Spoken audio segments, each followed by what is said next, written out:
kita udah di kilometer 120 berapa tuh, 123 ya. Nah ini sudah di angka 7,7 liter per 100 kilo.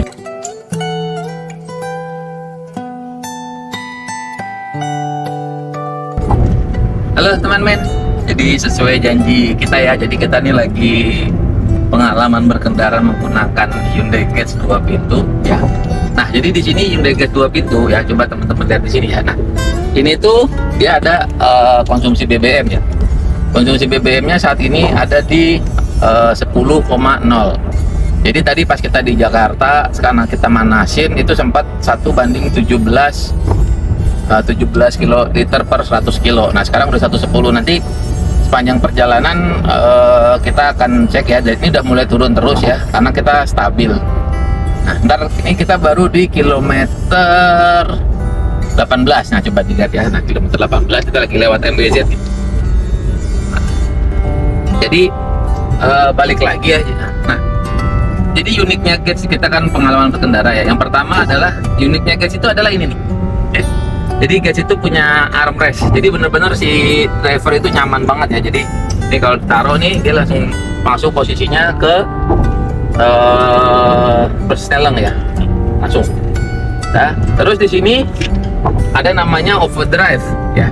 Nah, di sebelah transmisi sini, ya ini ada namanya overdrive. Nah, kalau dia dipencet ke bawah, nih bagian bawah ya. Nah, itu dia akan lihat di sini di RPM-nya ya, coba ya. Nah, di sini. Oke, nah tadi ya, tadi pada saat kita pencet dia akan ada keluar tulisan overdrive. Nah, di sini ada tulisan overdrive, pojok tuh, kelihatan? Ada? Ini yang pojok, tulisan OD off, ya merah kuning ya. Nah, itu otomatis RPM akan naik dengan sendirinya dan apabila kita ingin balap. Ya. Nah, ini kalau kita hilangin overdrive-nya, dia akan pindah otomatis jadi lebih irit. Nah, jadi fungsi overdrive. Jadi OD itu adalah overdrive garis miring D off, artinya posisi drive-nya off. Jadi dia menggunakan overdrive. Nah, bicara overdrive itu adalah namanya overdrive, berarti si gigi putarannya atau biasanya disebut si ban itu putarannya lebih sedikit dibanding putaran mesin. Jadi putaran mesin lebih banyak dibanding putaran ban. Itu namanya overdrive. Jadi nanti kita akan cek ya, makanya dia langsung naik tuh putarannya si mesin. Karena kenapa? Dia menyamakan putaran, jadi dia bersiap untuk balap gitu ya, RPM-nya lebih tinggi. Oke, terus nah ini udah mulai 98 nih, kita tadi dari 18 kilo ya, kilometer 18, dan sekarang udah di angka 29,8. Itu kita baru sampai di 21 ya, 21 kilo ya, kilometer 21 nih di MBZ nih. Ya, itu turun terus dan sudah 97. Nanti kita akan cek nih, kita stabil dan kita juga kecepatan 100, kita juga nggak 80, nggak 60, kita kecepatan normal aja di angka 100 ya. Oke, berikutnya yang kedua yang unik ya. Jadi Hyundai Getz ini agak unik, kenapa? Karena di transmisi ini ya, itu tidak ada shift lock ya. Seperti yang kita bahas kemarin di Ayla, itu kan ada shift lock. Jadi kalau mau buka kunci itu kan harus pada pingin posisinya harus P. Tapi kalau di sini dia desainnya sudah sangat menarik, dia tidak ada shift lock. Jadi mau di posisi N atau posisi P itu kunci bisa dicabut dan bisa dilepas. Jadi memang desainnya sudah sangat menarik sekali ya si Getz ini ya. Oke, terus berikutnya kita akan cek lagi nanti panjang lagi ya. Ini kita baru jalan, kita menuju Bandung nih. Jadi beda ya, rata-rata kalau teman-teman main di RPM atau konsumsi bahan bakar irit, itu antara Jakarta dan Bandung dan Jakarta itu konsumsi BBM-nya bisa berbeda. Kenapa? Karena Jakarta dan Bandung itu kebanyakan kita menanjak, apalagi nanti kalau udah masuk Cipularang ya.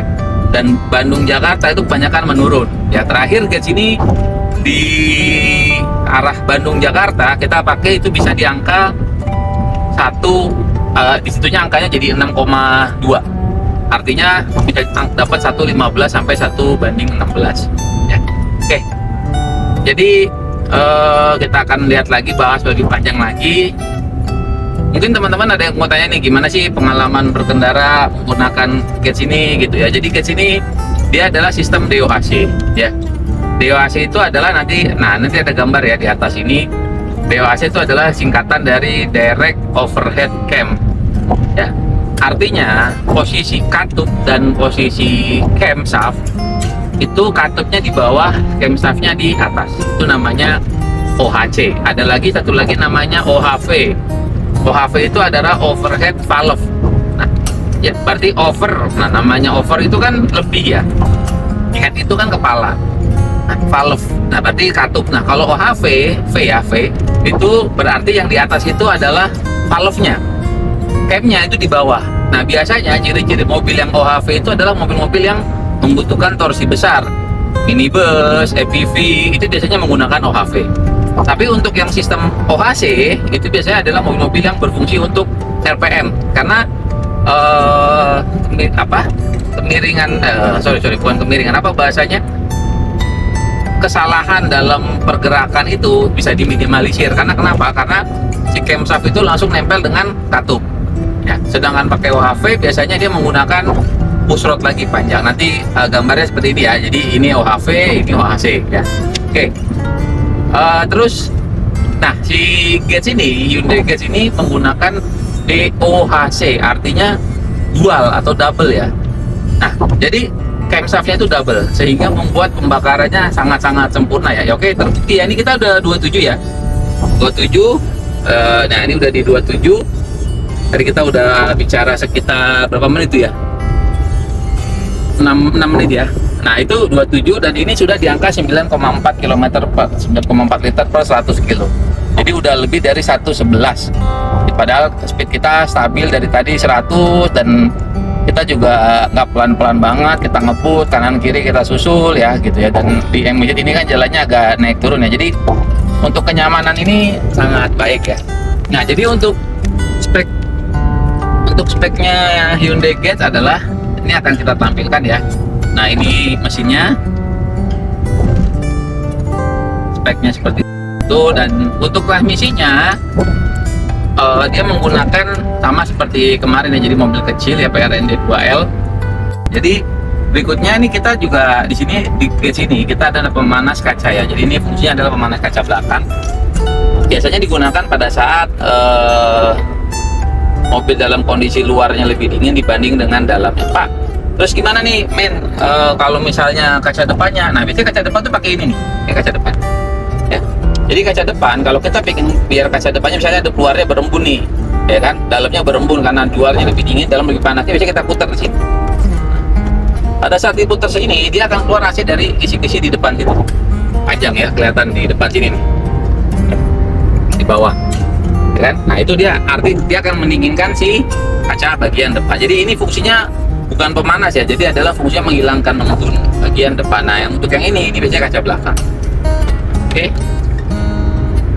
Nah, ini biasa jadi masih manual ya, jadi masih di knopnya diputar, belum dipencet ya.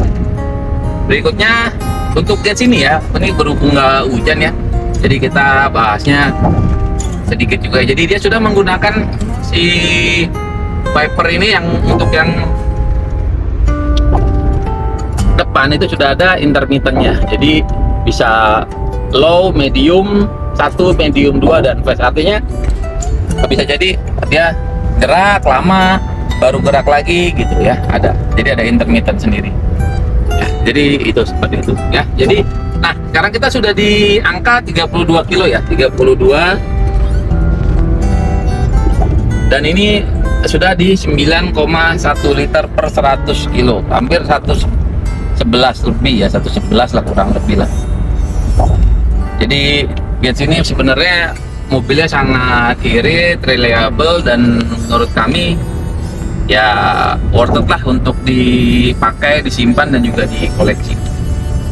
Oke, jadi mungkin teman-teman nih terkait Getz ini ada yang mau tanyain, mungkin kita bisa bahas di review selanjutnya apa, silahkan di komen ya. Nah, terus balik ke masalah mesin. Mesinnya ini menggunakan 1400 ya, jadi 1400 cc, dan dia menggunakan DOHC tadi ya. Jadi teknologi namanya TFSI kalau nggak salah ya gitu. Jadi memang sangat bagus. Nah, ini di sini nah ada namanya, biasanya kalau orang nyebut di sini namanya sunroof. Kenapa? Karena biasanya untuk melihat matahari atau apa ya. Nah, tombolnya di sini nih Nah, jadi yang ini adalah tombol untuk naik doang. Jadi dia sunroofnya akan buka doang begitu. Ya. Nah ini tombol untuk maju mundurin dan buka. Ini bisa buka full. Ini hanya untuk naik aja. Nah teman-teman tuh lihat enak banget ya. Jadi bisa naik motor kita dikawal gitu sama polisi gitu. Ya jadi itu. Nah itu boleh. Jadi kalau pengen punya motor terus bisa naik tol, ya kita mungkin bisa ikut dia. Gitu. Nah terus oke, kita lanjut lagi. Apalagi yang mau dibahas ya kira-kira mungkin teman-teman dari sini, gadget ini. Oh, nah di sini ada sensor ya. Nah itu ada sensor kalau kita tidak menggunakan sabuk. Ya. Kadang sensor itu suka mati ya. Jadi walaupun kita, nah coba ini kita mati nih. Nah ini mati, kita kagak pakai sabuk, coba dilihat ya. Sabuknya kita nggak pakai. Nah biasanya itu ada yang kendor di sini nih, coba di sini ya. Ini bisa kita tinggal diposisikan aja. Kadang dia ininya suka kendor, dia bisa nyala mati dan dia sudah nyala. Itu posisi. Jadi karena mobil ini sudah cukup ya lumayan berumur ya dalam tanda kutip, kita sudah diangkat berapa tahun berarti itu 7 udah diangkat 15 tahun lebih ya. Jadi wajar lah ya, sangat ada ya mungkin kabel-kabel yang kendor atau tidak presisi gitu ya, itu sangat wajar. Nah, jadi terus yang kedua untuk gadget ini sangat unik ya. Jadi untuk menutup AC biasanya kan ada tombol ya. Jadi ini tombolnya adalah kalau untuk menutup AC kita langsung seperti ini. Jadi AC-nya itu akan langsung ketutup. Ya, jadi seperti mobil-mobil saat sekarang ya, kekinian ya. Jadi untuk AC bisa kita bikin tutup, dia langsung ke atas ini. Nah, jadi ke bawah dan kemudian untuk ke geser kanan kiri anginnya. Itu jadi tombol itu seperti itu. Oke. Jadi ini pengalaman review kita. Nanti kita akan lihat pas sudah mungkin kita masuk Cipularang ya, di kilometer Padalarang dan masuk Bandung ya. Itu sudah di berapa sih gitu ya konsumsi bahan bakar si Gets ini ya. Jadi ini kita terakhir ya, sebelum nanti kita lihat lagi di yang video berikutnya. Ini kita di kilometer berapa itu ya. Oh ya, sorry teman-teman. Jadi zaman dulu ya, mobil-mobil yang kategori mewah ya, untuk kategori mewah rata-rata sih Eropa dan standarnya Eropa itu biasanya kacanya tuh seperti ini. Jadi ada dua lapisan ya, ke atas bawah, dan atas dan bawah itu berbeda warnanya. Jadi menunjukkan untuk pletet dari sinar matahari ya. Jadi sebenarnya mereka sudah berpikir untuk sinar matahari, dan apabila masih kurang baru ditambah lagi biasanya. Jadi seperti itu. Yaitu untuk mobil-mobil yang memang sudah standarnya Eropa dan Amerika. Jadi ada seperti zaman dulu ya. Oke, ini sekarang kita kilometer di angka 38 ya, kilometer di MBZ, dan untuk konsumsi BBM-nya itu sudah di angka 8,8 ya, jadi udah lebih dari hampir 1,12 ya. Jadi menurut kami Gets itu sangat irit sekali sebenarnya ya, dan mobilnya bagus ya untuk dipakai pun, jadi orang juga pasti lihat sih. Ya jujur lah sebenarnya men sih pingin punya mobil yang EDM gitu kan, tapi ya saat ini adanya ini ya mau bagaimana ya, kita nikmatin saja dan bersyukur aja. Doain kami ya men, supaya kami punya mobil-mobil JDM 2 pintu gitu kan. Oke teman-teman, oke kita sambung nanti di masuk Cipularang ya, di akhir Cipularang. Dadah. Halo teman-teman, ini kita udah di kilometer 79 ya, 79 kurang lebih di Sadang mau Jatiluhur ya. Dan dilihat ya, ini udah 1:7,7, jadi udah lebih dari 1:13 ya, 1:13, dan kami juga main kecepatan 100. Oke, jadi balik ya, jadi di kendaraan itu ada namanya, kalau kita berkendara itu ada 3 ya. Yang pertama sebagai driver itu kita ada namanya proper driving. Proper driving itu adalah persiapan sebelum mengemudi. Nah itu ada yang di channel kami yang di video di Ayla ya, posisi sudut, posisi pemegangan tangan seperti apa itu ada di sana, kaki seperti apa ya itu ada di sana semua. Nah yang berikutnya adalah economical driving. Jadi bagaimana sih nyetir itu harus bisa menghemat bahan bakar. Yang pertama ya pasti tidak boleh digas-gas secara mendadak, dilepas gitu, jadi harus stabil, konstan. Dan yang paling utama adalah, nah ini nanti kita akan di kilometer 88 ya, jadi kan menuju 88 dari 83 mungkin ya, dari 85 ke 88 itu kan jalannya nanjak ya. Jadi nanti kita akan cek, daripada teman-teman nanti nginjek pedal gas dalam-dalam gitu kan, lebih baik kita mainkan overdrive-nya. Kenapa? Karena itu akan lebih menghemat bahan bakar dari si kendaraannya. Nah, terkait tadi nih teman-teman, kan kita ada ngelihat yang motor ya, motor masuk tol ya, kan sedang ada wacana juga ya dari kami yang mungkin di koran teman-teman udah baca tuh. Kira-kira menurut teman-teman gimana sih motor moge atau motor masuk tol tuh gimana gitu? Apakah aman apa enggak dengan kondisi jalan yang mungkin di Indonesia seperti ini jalan tolnya, atau mungkin kondisi kendaraan motornya seperti apa ya? Jadi komen di bawah ya, gimana sih menurut teman-teman naik motor di tol sih ya, karena kan tol juga teman-teman tahu kecepatan di sini. Nah, kalau menurut men sendiri sih sebenarnya boleh aja, cuman sebaiknya sih kalau menurut men lebih ke kayak di Bali ya, jadi memang tol antara mobil dan tol antara motor itu disekat ya. Jadi berbeda dengan yang di luar negeri kan, kalau di luar negeri ini mobil kan bisa lewat gitu. Tapi kalau kayak di Bali kan antara tol mobil dengan tol motor itu ada sekatnya. Jadi motor ya khusus motor, tapi rutenya rute tol. Karena memang rute tol itu kalau menurut men itu adalah rute yang paling singkat sih mau bagaimanapun ya gitu. Dan karena kan kita kecepatan juga stabil, konstan gitu kan, otomatis kan jarak tempuhnya lebih cepat dan kelelahan juga bisa berkurang gitu ya. Nah, tapi kalau menurut teman-teman ada yang lain boleh komen di bawah ya. Nah, jadi seperti ini ya. Nah, kita ini sekarang di kilometer 83 nih, keluar Jatiluhur ya. Ini kondisi jalan menanjak nih ya. Kondisi jalan menanjak. Nah, daripada teman-teman nginjek gas pedal dalam-dalam, mending aktifin aja overdrive-nya. Jadi pedal gasnya tetap pada di kakinya, tidak berubah, sehingga tenaga mesinnya juga akan naik. Nah, ini juga salah satu untuk membuat konsumsi bahan bakar jauh lebih irit dibandingkan karena transmisinya otomatis. Biasanya kan untuk itu teman-teman pada main diinjek gas pedalnya dalam-dalam, tujuannya biar pindah giginya. Nah, akan lebih hemat kalau teman-teman mengaktifkan tombol overdrive ya. Nah, begitu sudah jalannya udah lurus lagi, dikembalikan lagi sehingga putarannya menjadi lebih rendah ya. Umumnya dengan putaran lebih rendah dengan kondisi jalan yang rata, itu otomatis si konsumsi BBM-nya akan semakin irit. Beda hal dengan kondisi turunan ya. Kondisi turunan bukan berarti saya netralin aja, nah itu malah tidak bagus juga ya. Jadi itu bisa membuat kecelakaan, kurang bagus. Nah, ini contoh ya, ini di 88 nih, sepanjang ini jalannya nanjak terus ya. Jadi, nah teman-teman sambil lihat posisi di RPM ya, jadi ambil lihat jalan sambil lihat RPM ya, barengan. Dibandingkan kita harus menekan pedal gas dalam-dalam, ini kita aktifkan saja overdrive-nya. Nah, dengan tombol overdrive diaktifkan, kita nginjek pedal gasnya tuh gak perlu dalam, cukup sedikit aja. Tujuannya apa? Tenaga mesinnya bisa tercapai gitu ya, tenaga mesin bisa tercapai sehingga mesin tidak berat, dan pada saat pedal diinjak juga tidak berlebihan ya gitu. Jadi konsumsi bahan bakarnya juga bisa tetap terjaga. Nah, contoh ya, apabila nanti teman-teman kita akan bahas nanti gimana sih safety driving gitu kan, defensive driving gitu ya. Nah, nanti pada saat posisi dari Bandung ke Jakarta, posisi turun, sebaiknya teman-teman juga menggunakan gigi transmisi yang sama dengan menggunakan overdrive ini. Tujuannya apa? Itu penghemat bahan bakar ya. Jadi usahakan pada saat posisi menanjak dan posisi menurun, gigi yang digunakan tuh sama. Kenapa?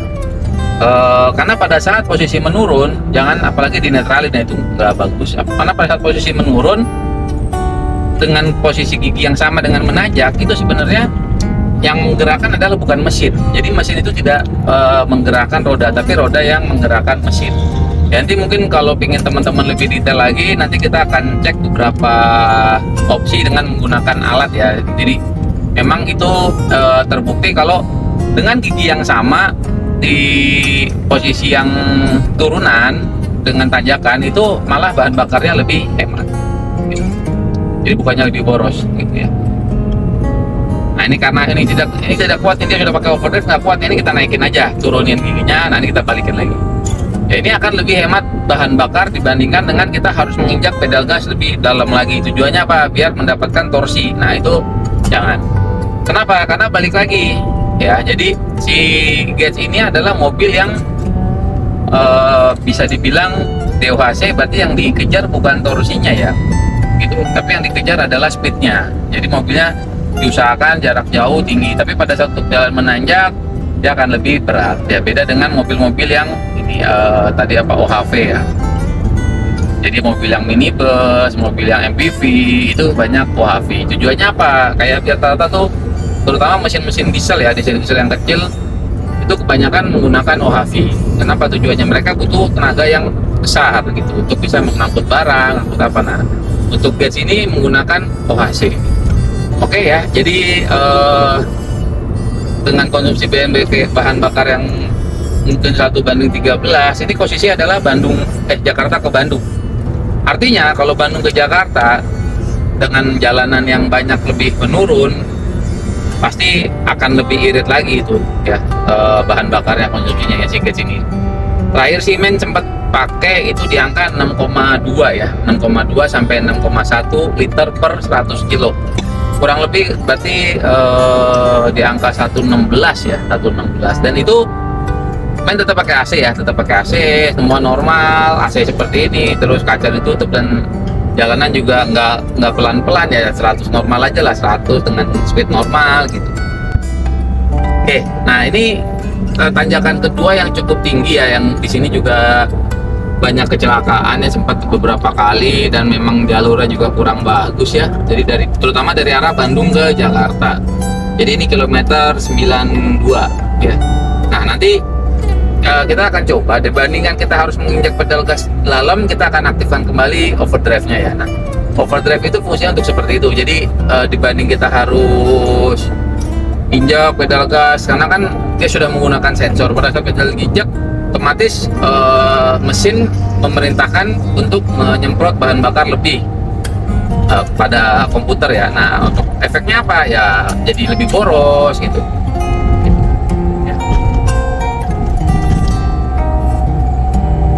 Terus biasa teman-teman juga kalau ini kan banyak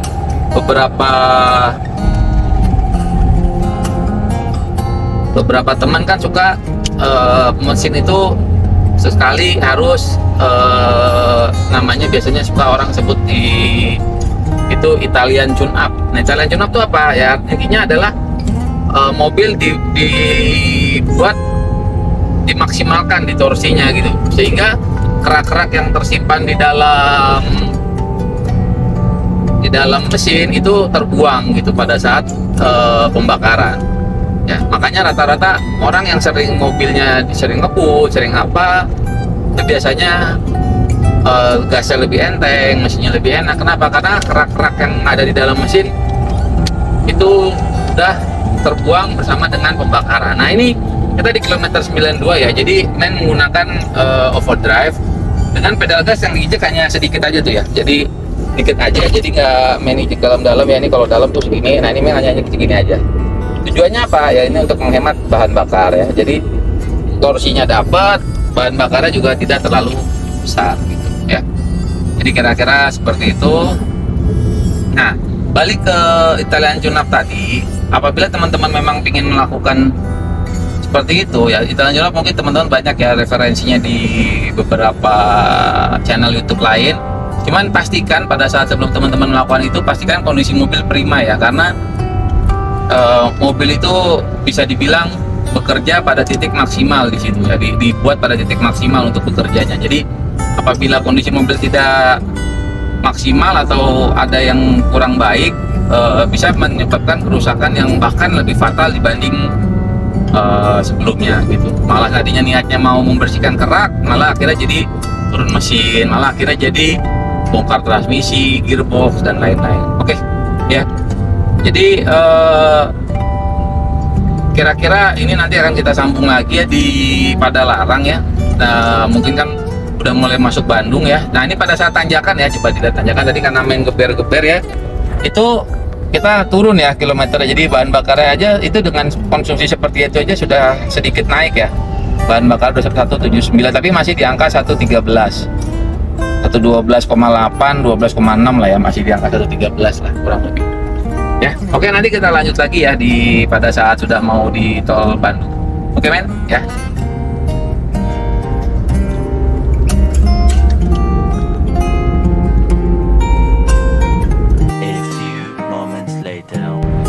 Halo teman-teman, jadi kita sudah di Padalarang ya. Jadi kurang lebih perjalanan tadi dari kita berangkat dari Rawamangun sampai di Padalarang kurang lebih hampir 2 jam ya, 2 jam perjalanan ya, dengan traffic yang cukup ramai lancar ya. Jadi main juga naik mobil juga nggak dipelan-pelanin kayak gitu, tapi kita naik mobil normal ya pada umumnya, dan mungkin bisa dibilang normal dan agak cepat juga ya.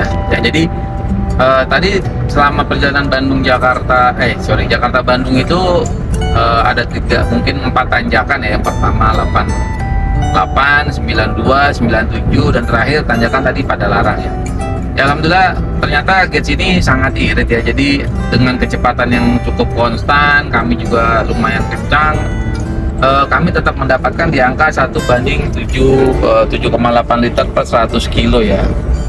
Jadi sangat irit sekali ya. Ini belum keluar tol, mungkin kalau dari sini sampai keluar tol kami rencana keluar tol Pastur atau Muhammad Toha ya, mungkin bisa dapat 1,7,5 atau 1/16 sampai 1/17 ya. Ini kita di kilometer 121 dan ini keluar Padalarang ya.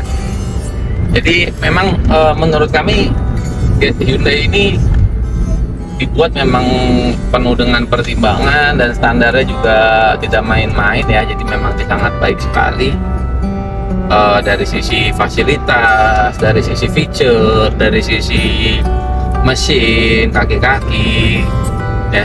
Dan mobil sekecil ini, mungkin untuk mobil sekecil ini ya, dengan bentuk yang kami bilang sangat compact, untuk yang pakai sunroof itu tidak banyak ya. Jadi mereka memang membuat mobilnya tidak main-main. Jadi dipikirkan segala macam. Kenapa sih sebenarnya dikasih sunroof? Sebenarnya itu bisa menambah space ya di sini ya. Jadi kebetulan main tinggi 183 lah ya. Nah, jadi kalau untuk teman-teman yang mungkin tingginya di atas 183, 185 sampai 190, nah untuk Hyundai Getz ini memang agak sedikit sempit ya. Di atas ini legroomnya sangat ruang kepalanya sangat sempit sekali ya. Dan ini untuk kursi ini udah maksimal ya. Jadi kebetulan ini sangat pas ya. Jadi posisinya pas. Nah, tapi kursi ini sudah maksimal. Jadi kalau memang orang tinggi 190, 195 itu mungkin masuk sini agak kurang nyaman untuk nyetirnya gitu. Kenapa? Karena memang ini sedannya dibuat kecil tapi dipenuhi padat gitu ya, dengan fasilitas dan fitur-fitur yang memang mumpuni. Nah, ini itu kan dari Padalarang 121, ini sekarang kita 124 itu 123 ya, 123 ini sudah di angka 7,7 liter per 100 kilo. Ini kita udah di kilometer 120 berapa tuh, 123 ya.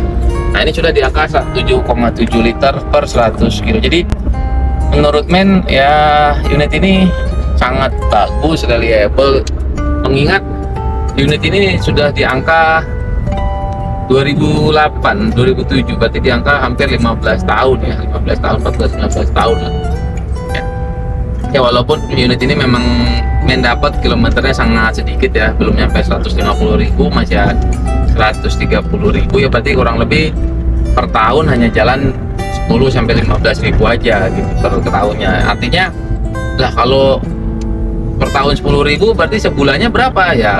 Sebulan berarti hanya sekitar 1.000 gitu ya. Sebulan 1.000 kalau dibagi 30 lagi, mungkin sehari hanya 930 kilo sehari ya. Jadi sangat irit sekali, ini mobil memang dirawat sekali ya.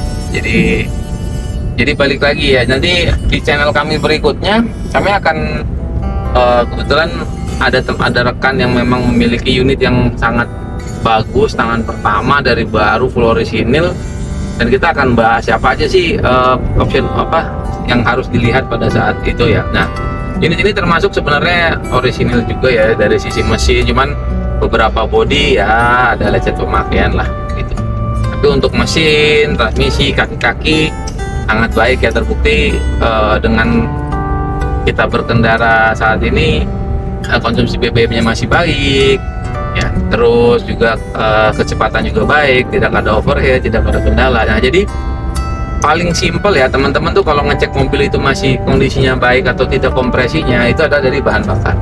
Konsumsi bahan bakar apabila dia masih irit dan idle-nya juga masih bisa rendah, mungkin 1000 ke bawah pada saat posisi mobil starter idle aja, itu menanda mobilnya masih sangat baik ya.